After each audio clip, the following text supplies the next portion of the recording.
The way that I see this conference, a lot of people ask me, what is Confluence? And I tell them, well, it's a conference for people who want to reach people online. That's simple. It's taken me about 2 years to figure that out, but it's simple. But it's not as simple as that, because once you reach people, you have to do more in order to compel action. And what you have to do, I believe, is you have to speak to them. Maybe in their heart, maybe in their stomach, maybe in somewhere else, but you have to speak to them in order to compel action. So this is an advert, a banner ad that was lost on a website because it's very busy, and I didn't really see it, except for that I was looking for bad banner advertisements, and so I pulled it for this presentation. It missed me. It didn't reach me. That's simple. Okay, we don't want to do that. We want to reach people. This is a Facebook promoted post. Is Travis in the audience? Thank God, because I think that this doesn't speak to me because it's crass, it's cheesy, it's spammy, and it's dishonest. I think it's dishonest. I mean, it got my attention, right? It reached me, and I thought, there's a pretty lady, and then I thought, this has nothing to do with being fat in Oklahoma City. Okay, so this is Rick and Melissa from Grace and Lace. They make delightful socks. They've taken boring socks and turned them into lacy, frilly fashion statements. And they're seeking $175,000 for 10% of their sock-making company. And Mark Cuban is like, no way, no way. Well, last year-to-date sales were $1.25 million. And Laurie is all. So, how do people even know you're out there, is the question. And the answer is social networking. And look how smug she looks as she says, we've never spent $1 on any marketing. Huh. And you have $1.25 million worth of sales. This picture of my legs was one of the most pinned items on Pinterest in 2012. There you go. I remember watching this and thinking, yeah, I'm going to use that. So this reached, and it spoke. And you can see how it spoke to people. It reached people because it was one of the most pinned items. But it was one of the most pinned items because it spoke to people. And it spoke to people because it's a unique product. It's cozy. The picture is cozy. It makes you think, oh, cocoa and marshmallows. It's cute. They called it slouchy, right? That's cute. It's available. It's trusted from a trusted source. It's from Etsy. And it's popular with all these pins and repins. People want this. It's a desirable good. Don't mess with Texas. And it's brilliant because it's so focused on the demographic. The demographic that litters in Texas are 18 to 35-year-old idiots. And so this campaign was designed with those people in mind. And within 4 years, 72% reduction in littering in Texas. Now, how did they do that? Save themselves millions of dollars. They spoke to the ego, and they altered the ego conversation. So inside the idiot, the conversation was, I am a freewheeling, independent, young guy, macho maybe, and I'm a Texan, and I will throw my litter wherever I want. And that became something different. It became, I am a proud Texan, and if you litter my state, I will kick your ass. This is also some brilliant marketing. It's an OkCupid profile. You should message me if you're not turned off by what you read and saw here. This guy knows his target demographic, right? He knows he doesn't need to woo every woman in the world. He just needs to raise that bar as high as possible so that the 1 or 2 women who find this sexy will contact him, and he's not going to waste his time on all those other women out there. So there's something kind of brilliant about that. I wish that guy the best of luck. I'm sure he found the one. I'm just sure. A lot of what I'm going to talk about today comes from this book. It's called Influence, The Psychology of Persuasion by Dr. Robert Cialdini. And you should get it and read it if you're not turned off by what you've heard and seen here today. It's got a bunch of principles. Principle number 1, perceptual contrast. Which of these is the short pencil? Well, guess what? That's a trick question, right? Of course it is. The short pencil, neither of these are short pencils. Even the black one up on this screen is probably about 8 feet long. So that's an 8-foot long pencil. And if you thought that was short, then you're wrong, I'm afraid. That's pretty long as pencils go. But we as human beings are hardwired to see things in comparison to other things. And in this instance, we saw the bigger pencil and we thought, well, there's a short pencil. Now that's a tactic that people use in sales. One pool supply company used to show their customers the cheapest goods, the cheapest pool tables first, and then try and upsell them. So take them to the next one and talk about its benefits. And they changed that, hearing this principle, and they started showing them the most expensive one first, and then backing off from there. And what they found was that that managed to double their average sale value. Almost. And we see this all the time online. This is an online e-commerce pool supply store, and you start with the most expensive ones, and by the time you finally scroll down to the bottom of the page, you get to the $2,000 tables, by which time $2,000 seems like a real steal. 2, commitment and consistency. This is a big one. A study was done, and it found, and Jenny, you're going to like this one, it found that people who had just placed a bet on a horse at a racing track were much more confident in that horse's odds of winning. As soon as they had made the commitment to that horse, they thought, well, I committed to it. It must be a good idea because I only make good decisions. And of course, the horse's chances of winning didn't improve. So I follow this blog. It's the Moz blog. And recently they came out with a piece of information, 7.5 visits to their website before somebody invests in their tool. And that for me was kind of a revelation because I do a lot of content marketing type activities. And of course, it's not the case that you put a brilliant blog post out there and somebody comes to your website and they say, wow, this blog post is brilliant. I must rush and buy this person's product. It doesn't work like that, I'm afraid. It's actually it's kind of all about incremental commitments. It's about getting to them and getting their trust and slowly building a relationship. So that's what this might have looked like for Confluence. We write a lot of restaurant reviews. Specifically, we've written restaurant reviews for nearly all of the restaurants in the Plaza District. Your first exposure to our brand might have been on Urban Spoon, where you see that we're one of the bloggers who are talking about the mule. You click through, you read this blog post, and you say, okay, well, I'm not going to the mule, or the mule sounds wonderful, I'm going to go. And then, like 82% of the people who looked at that post, you leave without looking at another piece of content. You got what you want, what you came for. Subtly, maybe, we have some kind of brand recognition, but likely not. Next time you're walking through your favorite coffee shop and going to the bathroom and you see a poster. Oh. And then somebody that you follow on Twitter, like Ryan Drake. We profiled him, and he said nice things about our profile. And so you go and you follow us on Twitter. You find us and you say, they look interesting. And then you go read the piece of content, and you say, all right, I've been here a couple of times. I think I'm going to sign up for the email list, because this conference is coming up. And a couple of weeks later, you get an email, and you read it. And then you go to H&A, and you don't even notice, or maybe subconsciously you notice that we were one of the sponsors.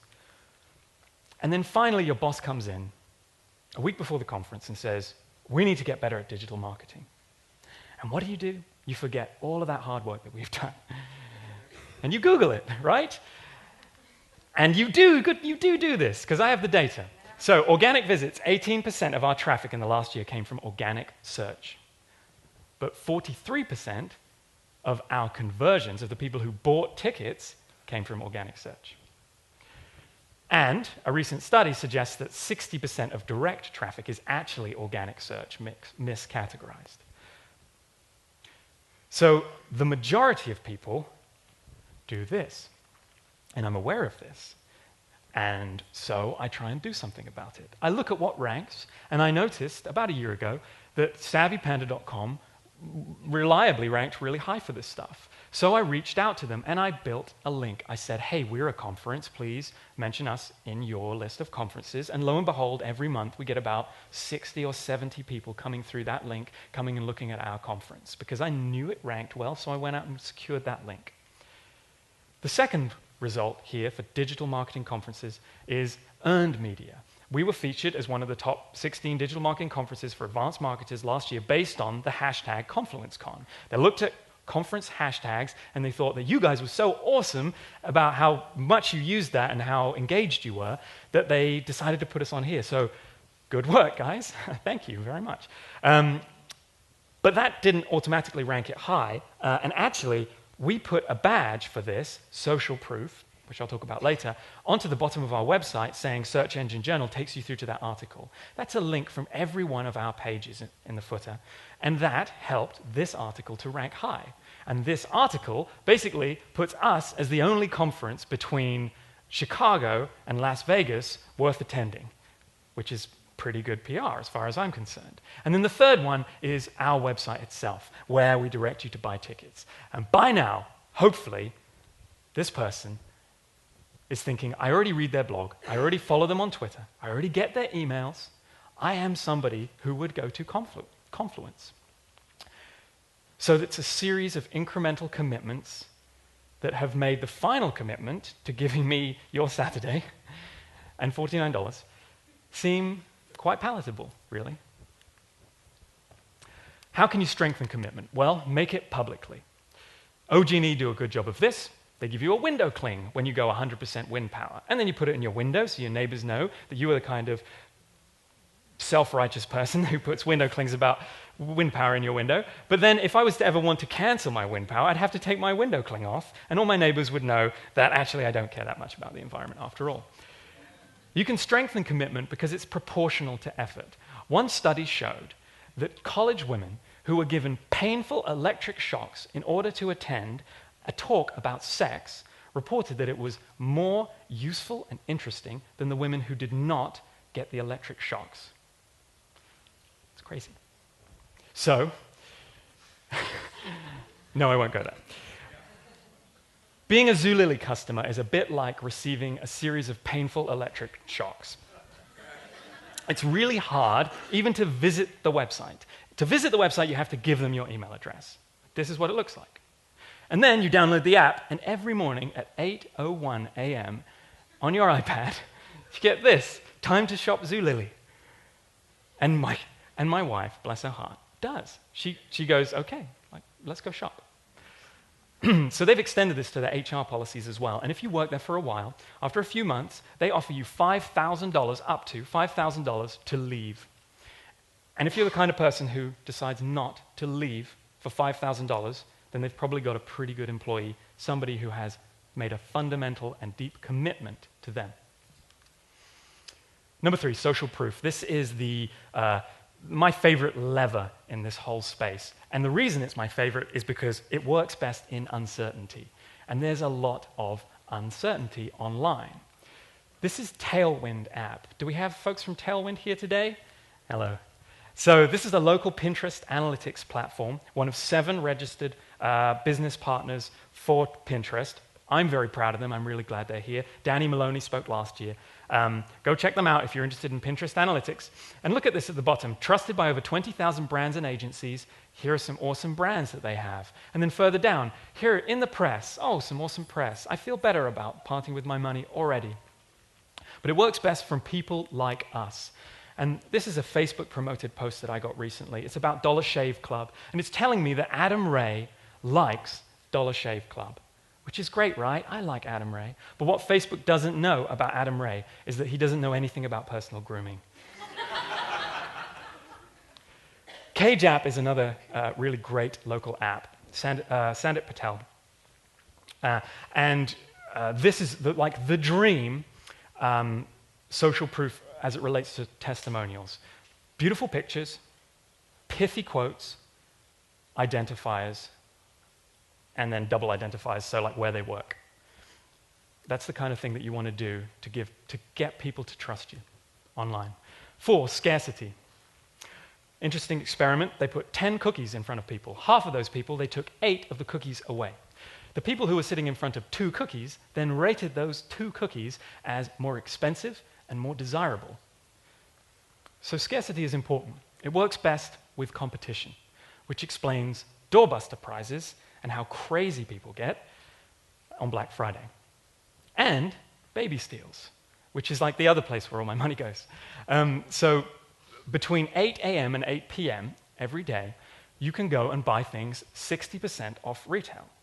But the reality is, it's actually between 8 a.m. and sometimes 8:01 a.m. that you have to buy these things. So there's a limited amount of them, and people go crazy for it. 5, authority. One study showed that you are 3.5 times more likely to step out into the road against a traffic light if you're following somebody who is wearing a business suit compared to somebody who is wearing business casual. 3.5 times more likely. Let's take a moment to enjoy just how bad the Democratic Party's homepage was in 2006. It's ugly, it's cramped, there's too much content, and this is the call to action. It's hidden. It's almost like they're embarrassed about it. They're putting it up there. And then along come brilliant people like Carl Rush, who did the conversion rate optimization for the Obama campaign. And they raised $1.1 billion, and their target was $1 billion. And online, 690 million of that was online. And how he did it?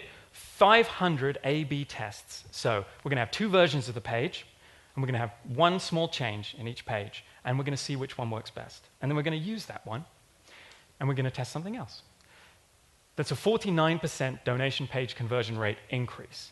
So you hit that page after his work is done, and you are 50% more likely to donate.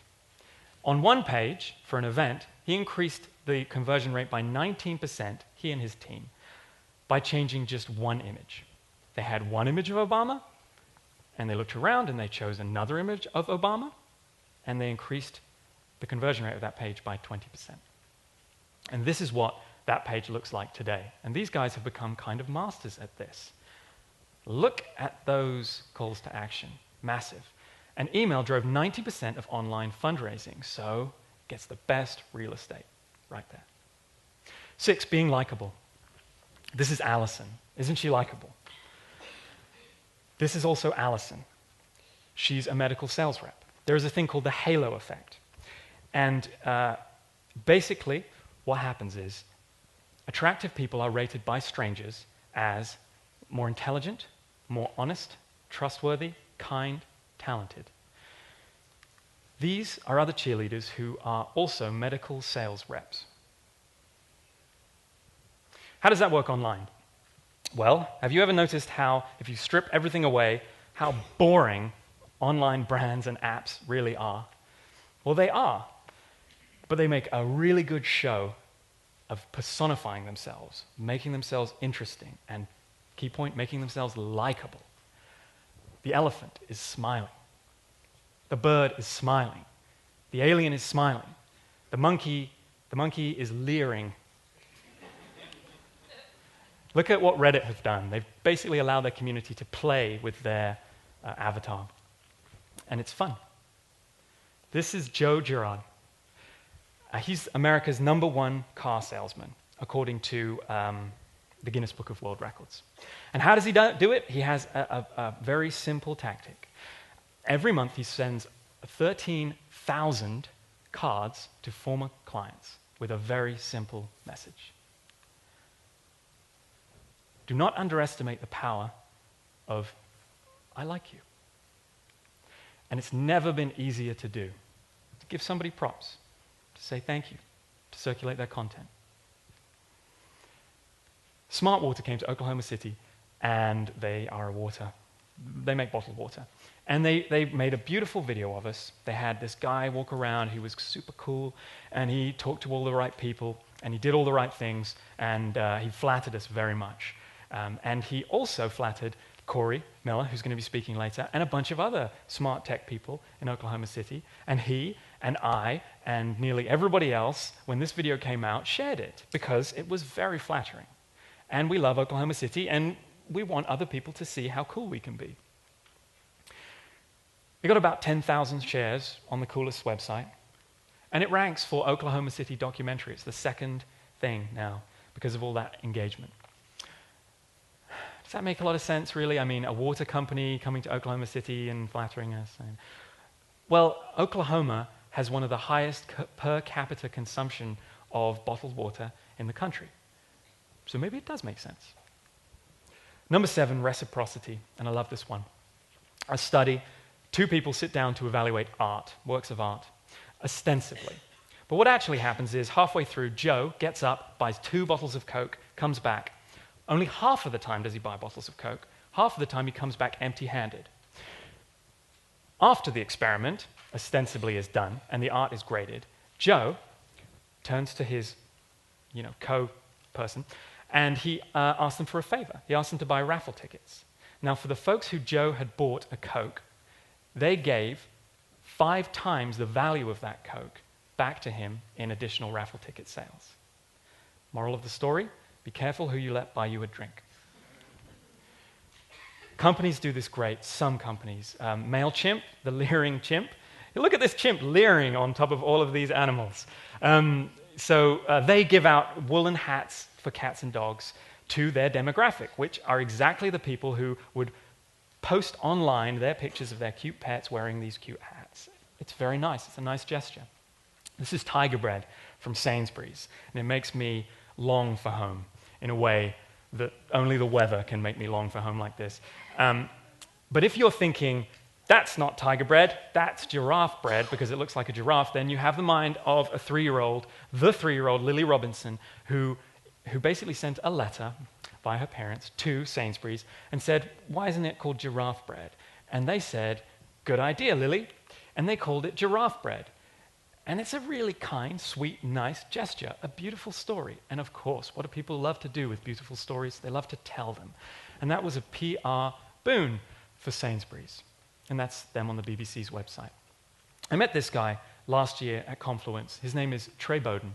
And he gave me, afterwards he hit me up for coffee, and we went for coffee, and he gave me this book, The Go-Giver. He has given 100+ copies of this book out to people. That's $1,000+ investment. And the fundamental sort of tenet of this book is that you should give in order to receive.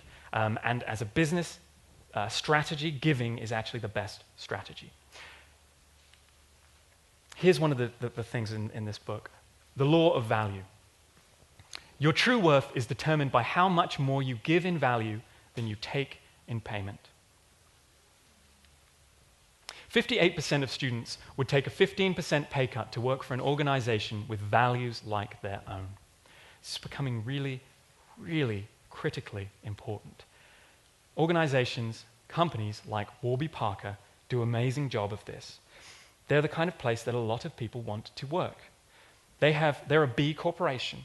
They have committed as much to profits, they've committed as much to their social engagement as they have to their profits. And they've said that every pair of glasses that we make will be carbon neutral in the production and the delivery, and for every pair of glasses that we make, we will give one to the developing world. And they've sold 1 million+ pairs of glasses. And when you buy from Warby Parker, or when you work from Warby Parker, it removes all doubt. They will do this, because they're on the hook for it. They've committed to it. This is Ryan Groves. He spoke last year. He was the final speaker at last year's Confluence. And he believes that belonging is at the center of motivating action. And he knows a thing or two about motivating action. Here are 100+ people who walked across Oklahoma City carrying gallon jugs of water with barefoot in order to raise money for the charity that he founded, Wishing Well. So I asked him at last year's Confluence, if belonging is at the center of motivating action, how do you get people to feel like they belong? And he said something which took my breath away. It was the moment of last year's conference as far as I was concerned. He said, you love on them. This is the final law that I want to share with you, the final slide. The law of authenticity. The most valuable gift you have to offer is yourself. I would love for all of us to offer give freely of that gift today. And I believe, and I know that Trey believes, that that gift will be repaid. So, thank you very much.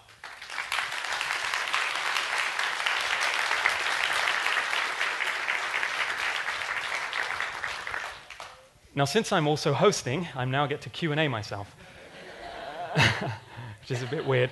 So I've really gone over on time because I put too many slides in my deck. I don't have an excuse. I knew. But does anybody have a burning question for me? One burning question that they think is really the best question that anybody here is going to ask. That is a brave man. So the thing is, these are great techniques, but it seems like some of them could be used for good, but also a lot of them could be used for evil. How do you come down on that? Yeah, that's why I talked at the end a lot about authenticity, because I think that people are aware of that, and that sometimes these compliance techniques, they work for bad, but they can work for good. And if you want to work them for good, then you should be authentic about what you do, basically. And I think that the more open, the more social that we get, the more that the internet is a factor in commerce, what's happening is that people are getting very savvy about manipulators, and they are flagging them for the community. And that if you don't have authenticity as one of your core values, you will be found out. And that's why Warby Parker and B corporations and things like that are great, because they remove doubt.